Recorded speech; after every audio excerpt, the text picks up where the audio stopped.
Good morning, everybody, and welcome to today's webinar. The session will start in about 10 minutes. That's 10 minutes to start. Thanks.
First and foremost, can I welcome you all to the Old Royal Naval College, Greenwich, this morning for the launch of the National Flagship programme.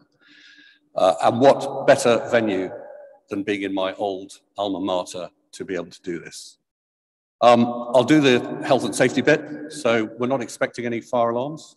If we are, please hear one, please head to the nearest exit.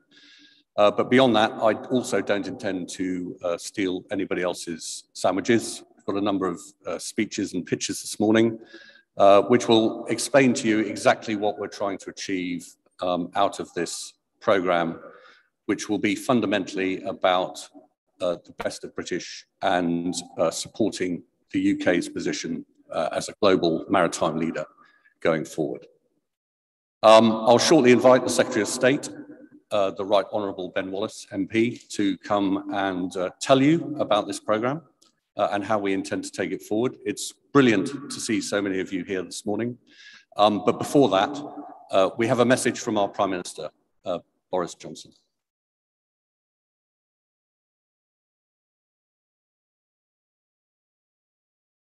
Good morning. I'm very sorry I can't be with you today in Greenwich, but I want to thank all the distinguished companies today for the interest you're showing in our plans for a national flagship. You'll shortly hear from our shipbuilding SAR, the Defence Secretary, but here's the proposition in a nutshell. This country is a leading magnet for inward investment, the #1 destination in this hemisphere, but we can't rest on our laurels. We've come out of the EU, we're doing free trade deals around the world. Like the 18th century mariners on the ceiling above you, we're seeking new markets and new opportunities around the world. And we need a way of showcasing the very best of Britain, the best of our business and our manufacturing and our agriculture, our service industries. And at every big trade fair, at expo around the world, we need a new aquatic forum, a conference centre, a marketing suite, a place that the world's top investors will fall over themselves to visit. A new flagship for a new type of commercial diplomacy. And we want that flagship to support jobs and growth as we build it, making use of clean, green, and digital technologies. And we want our new national flagship, of course, to be part of a revival of shipbuilding across the whole of the UK. But even more important than that, we want this vessel to embody the ambition of global Britain, to take our companies and our wares to great entrepôts and marketplaces of the 21st century, and so to drive jobs and growth across the whole country for decades to come. Today's the start of an exciting project, the beginning of a journey that I believe will cover its costs many, many times over. So let me metaphorically smash a bottle on your hulls. Thank you for your interest in the national flagship and for helping to launch it today. I think the Prime Minister has set out the challenge for us all here today, and we've got the opportunity later on to mingle, network, and with my team to clarify how we intend to take this iconic programme forward. But I'd like to invite now the Secretary of State for Defence to come and tell you a little bit more about this programme and how we intend to proceed. Secretary of State for Defence.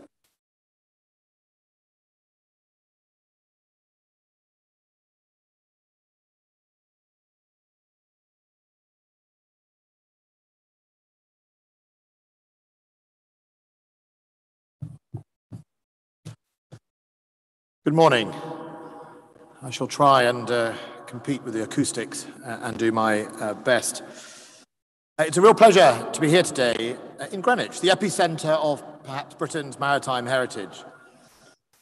From the Prime Minister's opening remarks and your surroundings, you might just have detected some symbolism to the venue for our discussions today. The rich history of this place reminds us that as a proud island nation, Great Britain has always depended on great sailors and great ships, in turn dependent on great shipwrights and great shipyards. The Cutty Sark, just a few hundred yards from here in the Painted Hall, is just one example as one of the most innovative vessels of her age. Built in Scotland before sailing the world to facilitate global trade, then training future sailors and ultimately becoming an internationally recognized icon of British maritime history.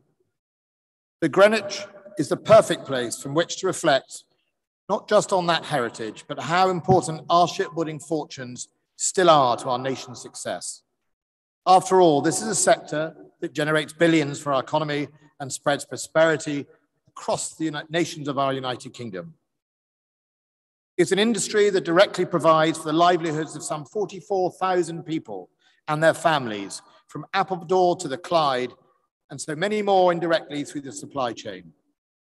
And it's a sector that is also a world leader in design and innovation, capable of creating and engineering masterpieces like HMS Queen Elizabeth, the most powerful surface war vessel we have ever built, and now embarked on her maiden deployment. not just protecting our national security, but promoting our values, interests, trade, and prosperity. And today, HMS Queen Elizabeth enters the South China Sea on another phase of her journey. As we strive for the Prime Minister's ambition for global Britain, we need our maritime industries to deliver for all of Britain. As shipbuildings are, I want our shipbuilders to be not just more productive, but to prove themselves more competitive, innovative, ambitious, and enterprising. Which is why today I'm calling on you, our nation's finest shipbuilders, to come forward, or perhaps I should say muster, to help us design and build a new national flagship. Our ambition is for something special, not just a cutting-edge ship, but a truly national flagship. A floating embassy to promote the UK's diplomatic and trading interests in coastal capitals around the world, hosting high-level negotiations, trade shows, summits, and other diplomatic talks. A prestigious showcase for UK skills and expertise, designed to incorporate leading technologies in power, propulsion, and practice, making the most of digital systems and autonomy to support its crews from the Royal Navy. The greenest ship of its kind, environmentally and ecologically advanced, maximizing the use of sustainable fuels and materials. The source for a legacy of regional and national regeneration, creating more apprenticeships and opening up more opportunities for a new generation to develop highly skilled, exciting, and varied careers in shipbuilding. As such, our new national flagship will be the jewel in the crown of our upcoming national shipbuilding strategy. Now, that may sound whimsical or an exaggeration, but I want to be clear. This is not just a flagship, but a flagship project to showcase to the country and the world just what British shipbuilding is capable of: innovative design, competitive build, and quality service. Underlining our intention to be the country of choice for specialist commercial vessels, yachts and naval vessels is what we intend to do with this ship, and encouraging more nations to seek out that Made in Britain stamp. What I want this ship to be is the vanguard of the 21st century shipping technology. British made, British led design, built by British hands. It is our chance to inspire and to showcase to the world our skills and people, generating jobs and opportunities across our British shipyards. There's been a lot of reporting around this ship, not all of it accurate. So let me set out our basic aims. Subject to working through bids, competition, and technology, I aim to commission a ship for between 200 and 250 million on a firm price. The competition will run until the end of October. I hope to announce the winners in December, to begin construction in a British shipyard as early as next year and have a ship in the water by 24 or 25. That's an ambitious timescale, but this is an ambitious project. The chance to break the mold and break some records to get things done in the national interest. I'm a great believer in the power of competition to deliver results. And I'm also confident that in the UK, we have the talent to succeed in that competition. I want this ship to be as green as possible, as beautiful as this hall itself, and as inspiring as Nelson.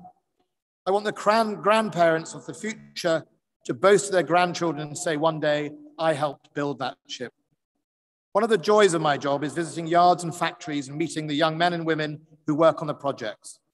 I also meet the sailors of the Royal Navy. All of them are immensely proud of the role they play.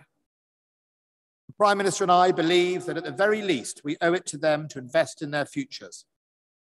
This project will be a national endeavour, and if we do it right, it will pay for itself over and over again. This vessel will signal the UK's commitment to an independent trading nation, expanding and enhancing commerce with our key export markets around the world. In its features, form, and function, we expect its design to make waves, and we're challenging you to deliver it at a pace never seen before in the UK. So I've established a national flagship task force housed in the Ministry of Defence to oversee the programme and to make sure the vessel comes in on time and on budget.